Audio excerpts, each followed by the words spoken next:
जय श्री राम सभी भक्तों को, जय माता की। फिर एक नई वीडियो के साथ हाजिर हो गए हैं और आज की जो हमारी वीडियो है वो सभी लोगों के लिए ही है।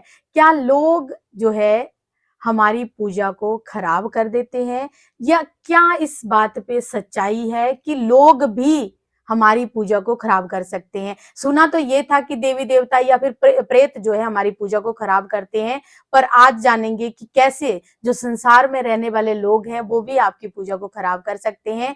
अंत तक बने रहना, तभी आपको सारी वीडियो समझ में आएगी। अगर वीडियो अच्छी लगती है तो लाइक करें, शेयर करें, कमेंट करें। चैनल पे नए हैं तो चैनल को जरूर सब्सक्राइब करें। चलिए शुरू करते हैं आज की वीडियो। जय श्री राम। जय श्री राम, जय श्री बालाजी महाराज। जिस प्रकार से इन्होंने पूछा है कि क्या लोग हमारी पूजा को खंड कर सकते हैं, इसमें सच्चाई है तो इसमें है सच्चाई है, क्योंकि लोगों का योगदान हमारे कर्मों से भी तो जुड़ा है। अगर हमारे कर्म जो है कहीं ना कहीं वो प्रधान रूप के विराजमान होते हैं। अब हम मान लीजिए लोग कैसे करते हैं, मैं आपको बताता हूँ। अगर आप माँ दुर्गा की पूजा कर रहे हो, माँ दुर्गा की पूजा में आप इतने वलीन हो गए हो, इतने भक्ति भाव में पिरो दिए गए हो अपने आप को, आपको माँ के अलावा कोई और दिखता ही नहीं है। तो कोई घर का ही ऐसा सदस्य आपको बोलता है, क्या किया तेरी माँ ने, क्या किया तेरी माँ ने, है आज ये जो तेरा नुकसान हुआ, तू माँ की भक्ति करती है, माँ की पूजा करती है, माँ की याचना करती है, ध्याती है, नवरात्रि बनाती है, तो तेरी माँ ने तेरी सुनी। तो कहीं ना कहीं नेगेटिविटी जो है आपके बीच में डाली जाती है। देखिए, परमात्मा के वैसे कई रूप होते हैं अपने भक्त की परीक्षा लेने के लिए। ये परमात्मा की स्वयं की परीक्षा होती है कि वो खुद उस बच्चे की परीक्षा लेते हैं किसी न किसी का रूप धारण करके। नुकसान अगर आपके नवरात्रि के दौरान या पूजा करने के दौरान, या अगर आप माँ की भक्त हो, बाबा की भक्त हो, तो अगर आपका कोई नुकसान हो रहा है, तो ये तो सच्चाई है कि कहीं ना कहीं अगर नुकसान हो रहा है भक्ति के बाद भी, तो वो कहीं ना कहीं हमें देख रही है या दिखा रही है कि तुम कितने मजबूत हो। किसी दूसरे व्यक्ति के मुख पर वो कह देती है कि हाँ, कि तुम्हारी माँ ने क्या किया, तुम्हारी भक्ति व्यर्थ जा रही है, तुम्हारी भक्ति लग ही नहीं रही है, तुम्हारी भक्ति में बंधन डाल दिया, मतलब जैसे दूध में नींबू डालने वाला काम। अब कहीं ना कहीं उस साधक के मन में अगर इस प्रकार की भावना उत्पन्न हो जाती है कि मैं जो ये पूजा कर रहा हूं या कर रही हूं, कहीं मेरी पूजा बंधन में तो है नहीं, वाकई में तो ऐसा सच नहीं हो रहा। अगर ये नेगेटिविटी उसके अंदर उत्पन्न होने लग जाती है, तो हमारी पूजा वहीं से खंड होने लग जाती है। कहीं ना कहीं हमारा आत्मविश्वास अपने इष्ट के प्रति डगमगाने लग जाता है, और हम उस पूजा को जो जिस लगन से कर रहे होते हैं, जिस मानो प्रेशर से कर रहे होते हैं, उससे कहीं ना कहीं हमारे मन में एक खटासपन उत्पन्न होता है, जिसके कारण हम उस प्रेशर को धीरे धीरे वो डाउन आने लग जाता है। ऐसे बहुत सारे व्यक्ति कान के कच्चे होते हैं, जो भगवान की किसी की सुन लेते कि भगवान की पूजा कर लो, अगर काम बन गया तो वो सोचते कि भगवान ने बना दिया, अगर नुकसान हो गया तो भगवान ये तूने क्या कर दिया, भगवान ने कर दिया।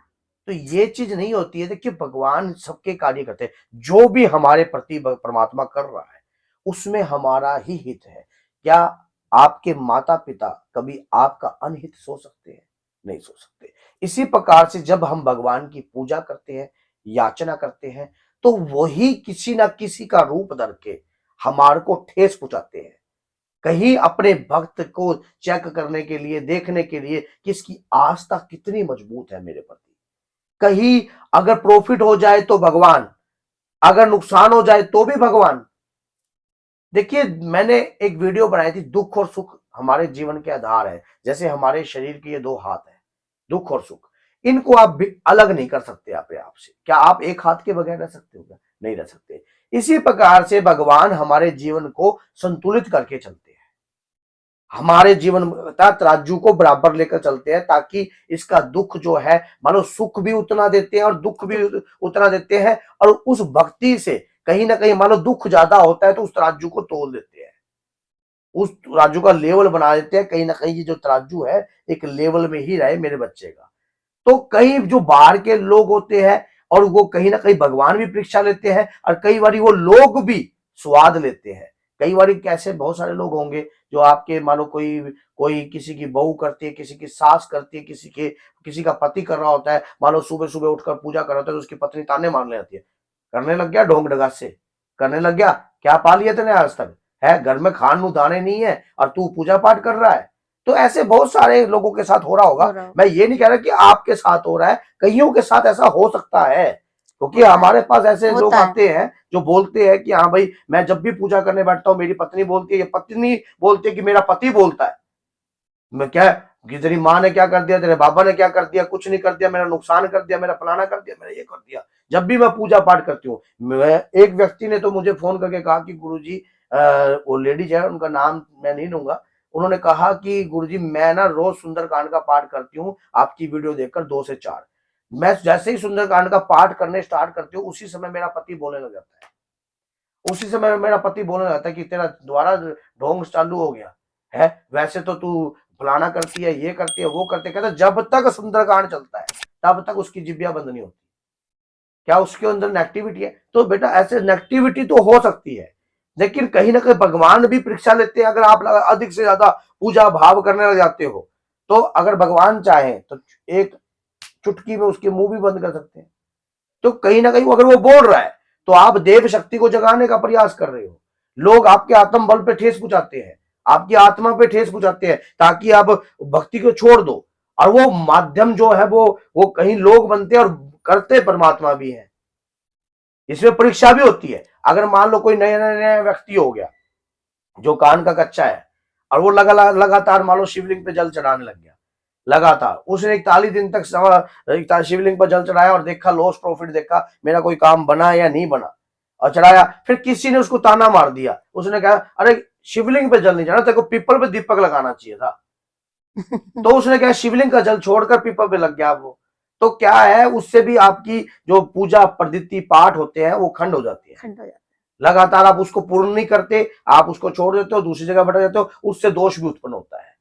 तो ऐसे आपको अपने आपके पास खुद की समझ है, खुद आपने देखना है कि परमात्मा एक इष्ट का आप अपने एक इष्ट चुन लीजिए, कोई भी। आप हनुमान जी को इष्ट बना सकते हो, माँ दुर्गा को इष्ट बना सकते हो। मैंने इष्ट पर वीडियो बना रखी है, बिल्कुल बिल्कुल बारीकी से मैंने समझा रखा है कि आपको किसको अपना इष्ट बनाना चाहिए, आपका इष्ट कौन होना चाहिए, किसको अपना इष्ट धारण करना चाहिए। तो उससे फिर आपका जितना भी मन में जो भी आपका भ्रम होगा वो सब धुल जाएगा। तो इष्ट की वीडियो आप जरूर देखना मेरी, उससे पता लग जाएगा कि एक इष्ट होगा, एक गुरु होगा, एक आराध्य होगा, तो आप भटकोगे नहीं।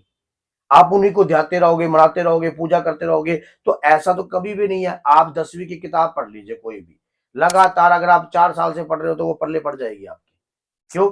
अगर इसी प्रकार से लगातार जब आप भक्ति करने लग जाते हो, लगातार भक्ति करने लग जाते हो, लगातार भक्ति करने लगते हो, तो वो एक दिन ऐसा होता है कि जिस दिन वो उसमें ऊर्जा उत्पन्न होती है। मैं एक वीडियो जरूर बनाऊंगा कि मंत्र जो है, हमारा जो मंत्र है, जब हम मंत्र का जाप करते हैं कि कितने समय के बाद वो मंत्र के अंदर शक्तियां प्रभावित होने लग जाती है, उसमें से तरंगे उत्पन्न होने लग जाती है। वो मंत्र कब कार्य करने लग जाता है, मैं दीपावली के लिए बनाऊंगा आपके लिए कि आप दीपावली पर बैठकर अक्षय धन प्राप्ति की साधना कर सको। और अक्षय धन प्राप्ति की भी मैं एक वीडियो बनाऊंगा कि अक्षय धन प्राप्ति कैसे करनी है। आपने अज्ञात रूप का धन, मान लो कहीं में मटका धरा हुआ है, कहीं से आपके पास धन आ गया, अचानक इसके चांस नहीं थे, कोई लॉटरी खुल गई, किसी का भाग्य जाग गया, तो ये माँ लक्ष्मी जो है आपके ऊपर कृपा कर सकती है। इस वीडियो का इंतजार करना। अगर आपको ये वीडियो चाहिए तो आज कमेंट बॉक्स में आज आप लिख देना कि हमें ये वीडियो चाहिए, ये वीडियो चाहिए, धन लक्ष्मी पे वीडियो बनाइए, धन लक्ष्मी पे वीडियो बनाइए। तो कम से कम अगर 108 कमेंट इसी पे आ गए तो मैं ये इस पर आज सारा राज खोलूंगा कि अज्ञात रूप से धन आपको कैसे प्राप्त करना है। तो बोलिए जय सीताराम, जय श्री बालाजी।